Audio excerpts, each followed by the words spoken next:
இலங்கை இராணுவத்தினுடைய முன்னாள் தளபதி சரத் பொன்சேகா அவர்கள் எங்களுடைய தேசிய தலைவர் பற்றி ஒரு முக்கியமான கருத்தொன்று சொல்லியிருக்கிறார். அவர் என்ன சொல்லியிருக்கிறார் என்றதை இந்த பதிவில் விளக்கமாக விரிவாக பார்க்க போகிறோம். அதே நேரம் நேற்று தியத்தலாவ பகுதியில் ஒரு கார் பந்தயம் நடந்து அதில் விபத்து நடந்து 7 பேர் கொல்லப்பட்டு 20க்கும் மேற்பட்டவர்கள் காயமடைந்திருக்கணும். அந்த விபத்து சம்பந்தமாக விசாரணைகள் நடந்து கொண்டிருக்குது. யாரில் பிழை என்று சொல்லி இப்போ விசாரணை நடந்து கொண்டிருக்குது. இவரில் பிழையா, அவரில் பிழையா, உன்னில பிழையா, என்னில பிழையா என்று சொல்லி விசாரணைகள் போய்கொண்டிருக்கு. உண்மையிலேயே யாரில் பிழை என்றதை விளக்கமாக இந்த காணொலியில் பார்க்க போகிறோம். எனவே வாங்க நேரடியாக காணொலிக்குள் போகலாம்.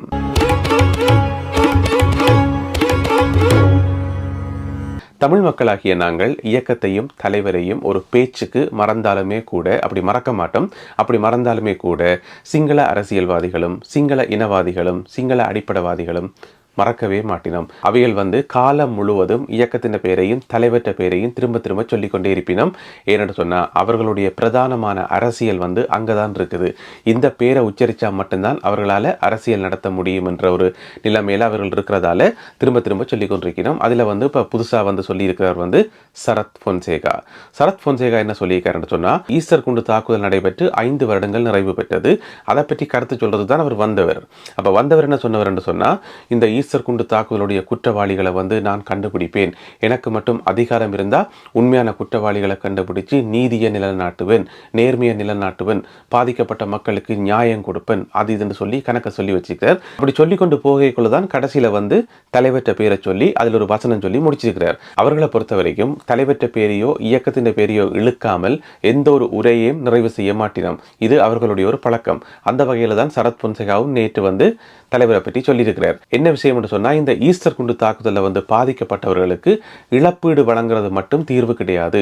தனியாக இழப்பீடுகளை வழங்கி மட்டும் அவர்களுடைய துன்பங்களை போக்காட்ட முடியாது. பாதிக்கப்பட்டவர்களுக்கு உண்மையான நீதி கிடைக்கணும் என்று சொன்னால் குற்றவாளிகள் சட்டத்தின் முன்னால் நிறுத்தப்படணும், குற்றவாளிகள் தண்டிக்கப்படணும். எனக்கு மட்டும் அதிகாரம் இருந்தால் நான் எல்லா குற்றவாளிகளையும் கண்டுபிடிச்சு தண்டிப்பேன் என்று சொல்லி அவர் சொல்லியிருக்கிறார். அதை பற்றி சொல்லிக்கொண்டு போகைக்குள்ளதான் இந்த வசனத்தை சொல்றாரு. என்னன்னு சொன்னால், தலைவரால் பாதிக்கப்பட்டவர்களுக்கு இழப்பீட்டை கொடுத்துட்டு தலைவரை மன்னிச்சு விட்டுருக்கலாம் தானே, ஆனால் அப்படி மன்னிக்க முடியாது தானே. அதே மாதிரி ஈஸ்டர் குண்டு தாக்குதலுக்கு காரணமானவர்களையும் மன்னிக்க கூடாதுன்னு சொல்லி அவர் சொல்லியிருக்கார். நான் ஏற்கனவே சொன்ன மாதிரி இயக்கத்தை பற்றியோ தலைவரை பற்றியோ கதைக்காமல் அவர்களால் இருக்க முடியாது. இப்போ சரத் பொன்சேகா அவர்களுக்கு ஒரு முக்கியமான விஷயத்தை நான் ஞாபகப்படுத்த விரும்புகிறேன். இப்போ நீங்கள் சொல்றது சரிதான், பாதிக்கப்பட்டவர்களுக்கு நீதி வழங்கணும், நியாயம் வழங்கணும், குற்றவாளிகள் தண்டிக்கப்படணும். சும்மா இழப்பீட்டு தொகையை கொடுத்து போட்டு அவர்களை சமாளித்து விடுறது சரியான தீர்வாக இருக்க முடியாது. நீங்கள் சொல்றது எல்லாமே சரிதான். அதே மாதிரி கொஞ்சம் அப்படியே பின்னோக்கி போனீங்கன்னு சொன்னால், அதாவது நீங்கள் 1950ஆம் ஆண்டு வரைக்கும் கூட பின்னுக்கு போகலாம். ஏன்னா அவ்வளோ விஷயங்கள் அங்கே இருக்குது. எனவே நாங்கள் 50ஆம் ஆண்டு வரைக்கும் எல்லாம் போக வேண்டாம். நாங்கள் 2000ஆம் ஆண்டிலிருந்து ஆரம்பிப்போம். இந்த 2000ஆம் ஆண்டிலிருந்து 2009ஆம் ஆண்டு வரைக்குமான அந்த 9 வருட காலப்பகுதியை நீங்கள் எடுத்து பார்த்தீங்கன்னு சொன்னால், இதே மாதிரி பாதிக்கப்பட்டவர்கள், கொல்லப்பட்டவர்கள், உறவினர்களை இழந்தவர்கள், ஏன் சாகிறோம், எதுக்கு சாகிறோம் என்று தெரியாமல் செத்தவர்கள், குண்டு வெடிப்பில் செத்தவர்கள், விமான குண்டு தாக்குதலில் செத்தவர்கள், கைது செய்யப்பட்டு காணாமல் போனவர்கள், குற்றமே செய்யாமல் கைது செய்யப்பட்டு சித்திரவதைகளை அனுபவித்து சிறைச்சாலைக்கு கடந்தவர்கள் என்று சொல்லி ஒரு பெரிய ஒரு பட்டியல் ஒன்று இருக்கு. எனவே சரத் பொன்சேகா அவர்களிடம் ஒரு கேள்வி, இவர்களுக்கு உங்களால் நியாயம் வாங்கி கொடுக்க முடியுமா? இவர்களுடைய பிரச்சனைகளை உங்களால் தீர்த்து வைக்க முடியுமா? இவர்களோட சம்பந்தப்பட்ட குற்றவாளிகளை உங்களால் தண்டிக்க முடியுமா? 2009ஆம் ஆண்டுல போர்க்குற்றம் நடந்தது, இன அழிப்பு நடந்தது என்று சொல்லி தமிழ் மக்கள் மட்டும் சொல்லல, உலகத்தில் எத்தனையோ நாடுகள் சொல்லுது, எத்தனையோ நாட்டு தலைவர்கள் எல்லாம் சொல்லி இருக்கணும். எனவே அவர்களுக்கெல்லாம் ஒரு பதில் சொல்றதாக இருந்தா நீங்க என்ன பதில் சொல்லுவீங்கள்?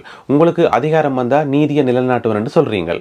உண்மையிலேயே உங்களுக்கு அதிகாரம் வந்தா இவர்களுடைய நீதியையும் நிலநாட்ட உங்களால முடியுமா? ஆனா எங்களுக்கு வடிவா தெரியும், நீங்க அதை பற்றி எல்லாம் கதைக்கவே மாட்டீங்கள். ஏனென்று சொன்னா நீங்களே கண்ணாடிக்கு முன்னால போயிருந்து உங்களை பார்த்தே நிறைய கேள்விகள் கேட்க வேண்டியிருக்கும். எனவே அப்படியான ஒரு முயற்சியில அப்படியான ஒரு ஆபத்தான முயற்சியில நீங்க ஈடுபட மாட்டீங்கன்னு சொல்லி எங்களுக்கு தெரியும். எனவே முள்ளிவாய்க்காலில் பாதிக்கப்பட்டவர்களுக்கும் சரி, எனவே முள்ளிவாய்க்காலில் பாதிக்கப்பட்டவர்களுக்கும் சரி, அதுக்கு முன்னர் பாதிக்கப்பட்டவர்களுக்கும் சரி, 2019ஆம் ஆண்டு ஈஸ்டர் குண்டு தாக்குதலில் பாதிக்கப்பட்டவர்களுக்கும் சரி, யாருக்குமே நீதி கிடைக்க போறதில்லை, யாருக்குமே நியாயம் கிடைக்க போறதில்லை. இது எல்லாமே காலங்காலமாக அரசியல்வாதிகளோட வாயில அரசியலுக்காக பயன்படுத்தப்படுமே தவிர இந்த பிரச்சனைகள் என்றைக்குமே தீர போறதில்லை. அதற்கான நம்பிக்கைகள் எங்களுக்கு கிடையவே கிடையாது. ஏன்னு சொன்னா, இந்த உலகத்தில் எந்தெந்த விஷயங்கள் எல்லாம் அரசியல் கதைக்கிறதுக்கு பயன்படுமோ அந்த பிரச்சனைகள் தீர்க்கப்பட மாட்டாது. அதை தீர்த்து வச்சுட்டு அப்புறம் அரசியல்வாதிகள் எதை கதைக்கிறதுக்கு எதுவுமே இருக்காது. அரசியல்வாதிகளாகிய உங்களால இந்த பிரச்சனைகளுக்கெல்லாம் தீர்வு காண முடியாதுன்றது பொதுமக்களாகிய எங்களுக்கு நல்லாவே தெரியும். நேற்று வந்து தியத்தலாவ பகுதியில் ஒரு கார் பந்தயம் நடந்தது. அந்த கார் பந்தயத்தில் நடந்த விபத்தில் வந்து 7 பேர் கொல்லப்பட்டு 20க்கும் மேற்பட்டவர்கள் காயமடைஞ்சிருக்கணும். என்ன நடந்திருக்குன்னு சொன்னால், பந்தயத்தில் ஓடிக்கொண்ட ஒரு கார் வந்து கட்டுப்பாட்டை இழந்து விலகி பொதுமக்களில் போய் மோதினதால பொதுமக்கள் கொல்லப்பட்டிருக்கணும். இதுதான் நடந்த சம்பவம். இப்போ அது சம்பந்தமான விசாரணைகள் நடந்துட்டு இருக்குது. யாரில் பிழைன்றதை எல்லாருமே விவாதிச்சு கொண்டிருக்கணும். இவரில் பிழையா இருக்குமோ, அவரில் பிழையா இருக்குமோ, ஏற்பாட்டு குழுவில் பிழையா இருக்குமோ, அல்லது யாரில் பிழையாக இருக்கும் என்று சொல்லி விவாதங்கள் எல்லாம் போய்கொண்டிருக்குது. இதில் நாங்கள் கவனிக்க வேண்டிய முக்கியமான விஷயம் என்னன்னு சொன்னா, இந்த உலகத்திலேயே கிரவல் ரோட்டில் கார் பந்தயம் நடத்தின ஒரே நாடு அது இலங்கை மட்டும்தான். அந்த பாதையின் 2 பக்கம் பார்த்தீங்கன்னு சொன்னா புட்டியா வந்து மண் குவிக்கப்பட்டிருக்கு. அதாவது இந்த ரோட்டை வெட்டி அந்த மண்ணாளி சைட்ல போட்டுக்கிறாங்க. அந்த புட்டியில் ஏறி நின்று மக்கள் பார்த்து கொண்டிக்கணும். மக்கள் கூட்டம் அதிகமாக கால் சறுக்கப்பட்டு மண் சறுக்கப்பட்டு அதில் விழுறதுக்கான வாய்ப்புகள் நிறையவே இருக்கு. இப்படியான ஒரு பாதுகாப்பு நிலைமையில வச்சுக்கொண்டு, இப்படியான ஒரு கண்டிஷன்ல வச்சுக்கொண்டு கார் பந்தயம் நடத்திருக்கணும். மின்னல் வேகத்தில் கார்கள் பறந்துட்டு போகுது. அப்படியான ஒரு மக்கு வேலையை செய்து போட்டு இப்ப வந்து உன்னில பிள்ளையா என்னில பிள்ளையான்னு சொல்லி ஆய்வு செய்து கொண்டிருக்கிறோம். இந்த விஷயத்தை வந்து நாங்கள் முழுமையாக விளங்கி கொள்ளணும்னு சொன்னா, நான் உங்களுக்கு ஒரு சின்ன உதாரணம் சொல்றேன். நாங்கள் சின்ன பிள்ளையில இருக்கைக்குள்ள வந்து ரேடியோ கேட்போம். அதிலே மிக முக்கியமா வந்து இந்த ரேடியோல போற விளம்பரங்கள் எல்லாத்தையும் கேட்போம். அந்த விளம்பரத்தில் வர ஒரு வசனம் ஒன்று சின்ன வயசுல இருந்து எனக்கு நல்ல பாடம். ஏற்றுமதி தரம் வாய்ந்த, ஏற்றுமதி தரம் மிக்க பொருள், ஏற்றுமதி தரம் வாய்ந்த பொருள், அதை நாங்கள் இப்போ உள்நாட்டில் விற்பனை செய்யறோம்னு சொல்லி விளம்பரத்தில் போகும்.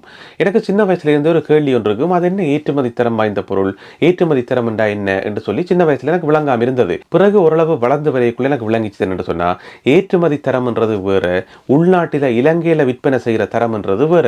அதாவது உள்நாட்டு மக்களுக்கு நீங்க கொடுக்குற பொருள், நீங்க விற்பனை செய்யற பொருள் தரம்ன்றது வேற, ஏற்றுமதி செய்யறது வெளிநாட்டு மக்களுக்கு நீங்க அனுப்புற தரம்ன்றது வேற. அந்த தரம் வந்து உயர்ந்த தரமாகவும் இந்த தரம் வந்து தாழ்ந்த தரமாகவும் இருக்கும் என்று சொல்லி எங்களால் புரிஞ்சு கொள்ள முடியுது. அதனாலதான் நீங்க உள்நாட்டு மக்களுக்கு விற்கிற பொருளை வந்து இது ஏற்றுமதி தரம் வாய்ந்த பொருள், எனவே இது தரமான பொருளாக இருக்கும், எனவே இதை நீங்க வாங்கலாம் என்று சொல்லி விளம்பரம் செய்றீங்கள். அதோட இன்னொரு விஷயம் நான் சின்ன வயசுல கேள்விப்பட்டது என்னன்னு சொன்னா, இலங்கையில உற்பத்தி செய்யப்படுற தேயிலை இருக்கு தானே, அந்த தேயிலையில வந்து நல்ல பெஸ்டான தேயிலை, நல்ல சிறந்த தேயிலையை வந்து வெளிநாட்டுக்கு ஏற்றுமதி செய்யறதாம். அதுல வர கழிவுகளை தானே இலங்கை முழுக்க விற்பனை செய்யறதாம். எனவே இலங்கையில இருக்கிற மக்கள் குடிக்கிற தேத்தண்ணி வந்து கழிவு தேயிலையில போடப்படும், வெளிநாட்டில் இருக்கிற மக்கள் குடிக்கிற தேத்தண்ணி வந்து நல்ல தரமான தேயிலையில போடப்படும். இலங்கையில உற்பத்தி ஆகிற அதி உன்னத தேயிலை எல்லாமே வந்து வெளிநாட்டு மக்களுக்கு சொந்தம், அங்க இருக்கிற கழிவுகள் எல்லாமே வந்து இலங்கை மக்களுக்கு சொந்தம். அப்ப இலங்கை மக்களுக்கு இதைத்தான் கொடுக்கணும், வெளிநாட்டு மக்களுக்கு இதை ஏற்றுமதி செய்யணும்ன்றதை யார் தீர்மானிக்கிறது? தரக்கட்டுப்பாட்டு சபை யார்கிட்ட இருக்குது? இலங்கை அரசாங்கத்திட்ட தான் இருக்குது. இதுல வந்து தேயிலை என்றது ஒரு உதாரணத்துக்கு மட்டும்தான். இதே மாதிரி தான் எல்லாமே. இலங்கை மக்களுடைய வாழ்க்கை தரமும் வெளிநாட்டு மக்களுடைய வாழ்க்கை தரமும் ஒன்றில்லை. ஏன் இலங்கை மக்களுடைய வாழ்க்கை தரத்தை வந்து அரசாங்கம் இந்த லெவல்ல வச்சிருக்குது?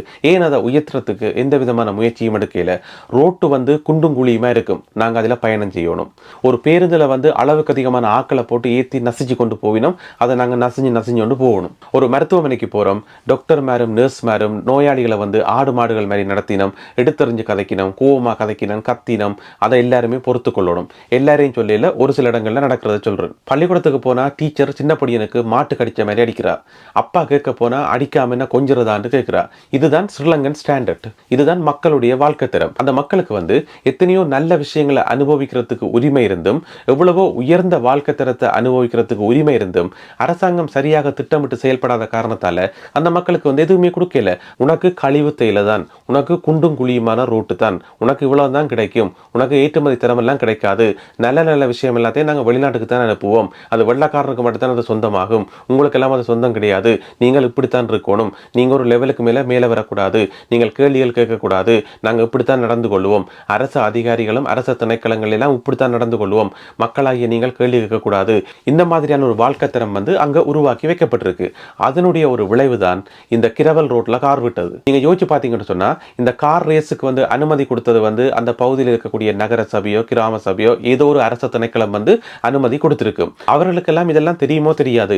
கிரவல் ரோட்ல கார் ரேஸ் நடத்துறது வந்து பாதுகாப்பானது இல்லை, அவசரத்துக்கு பிரேக் பிடிக்க முடியாது, பிரேக் பிடிச்சா கார் நிற்காது, தேய்ச்சி கொண்டு போகும், எனவே வந்து இது பொதுமக்களுக்கு ஆபத்தானது, பொதுமக்கள் எவ்வளவு தூரத்தில் நிற்கணும், பொதுமக்களுக்கும் அந்த கார் ரேஸ் நடக்கிற இடத்துக்கு இடையில என்ன மாதிரியான பேரியர் போடணும், அந்த பேரியரை வந்து எவ்வளவு தள்ளினாலும் அது உடையாம இருக்கணும், இந்த மாதிரியான பாதுகாப்பு ஏற்பாடுகளை செய்யணும் என்ற சிந்தனை வந்து அவர்களுக்கு இருக்கிறதுக்கான வாய்ப்பு இல்லவே இல்லை.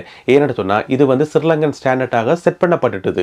கிரவல் ரோட்ல கார் ரேஸ் நடத்துறது வந்து வழக்கமான ஒன்று தானே, இதில் ஆச்சரியப்படுறதுக்கு என்ன நடக்குன்னு சொல்லி அவியல் சொல்லக்கூடும். எனவே அரசாங்கம் வந்து தன்னுடைய நாட்டு குடிமக்களை பாதுகாக்கிறதுக்கு, தன்னுடைய நாட்டு குடிமக்களுடைய வாழ்க்கை தரத்தை உயர்த்துறதுக்கு அரசாங்கம் தான் திட்டங்களை போடணும், அரசாங்கம் தான் சில விஷயங்களை வந்து நடைமுறைக்கு கொண்டு வரணும். சில விஷயங்களை வந்து தடை செய்யணும். இப்படி செய்யாத, இது பாதுகாப்பு இல்லை, இதுக்கு அனுமதி இல்லை, இப்படித்தான் இருக்கணும், இப்படித்தான் ஸ்டாண்டர்ட் இருக்கணும்னு சொல்லி அரசாங்கம் தான் அந்த தரத்தை வந்து நிர்ணயம் செய்யணும். இப்படி வந்து பொதுமக்களுடைய வாழ்க்கை தரத்தை வந்து ஒரு அதல பாதாளத்தில் வச்சுக்கொண்டு அவர்களுடைய வாழ்க்கை தரத்தை வந்து உயர்த்துறதுக்கு எந்த விதமான முயற்சியும் செய்யாத இந்த அரசியல்வாதிகள் இருக்கணும் தானே, அவர்களுடைய வாழ்க்கை தரத்தை எடுத்து பார்த்தீங்கன்னு சொன்னா சாதாரண மக்களோட வாழ்க்கை தரத்துக்கும் இவைக்கும் ஒரு சம்பந்தமும் இருக்காது. இவர்கள் வந்து சர்வதேச தரத்தில் வேண்ட வாழ்க்கை தரம் இருக்கும். இவன் வீட்டுக்கு நீங்க எட்டி பார்த்தீங்கன்னு சொன்னா எல்லாமே வந்து இன்டர்நேஷனல் ஸ்டாண்டர்ட் லெவல்ல இருக்கும். ஆனா சாதாரண மக்கள் வந்து கழிவு தேயிலையை குடிக்கணும், குண்டும் குழியுமான ரோட்ல போகணும், கிரவல் ரோட்ல ரேஸ் விடணும், சாகணும். இதுதான் ஸ்ரீலங்கன் ஸ்டாண்டர்ட்.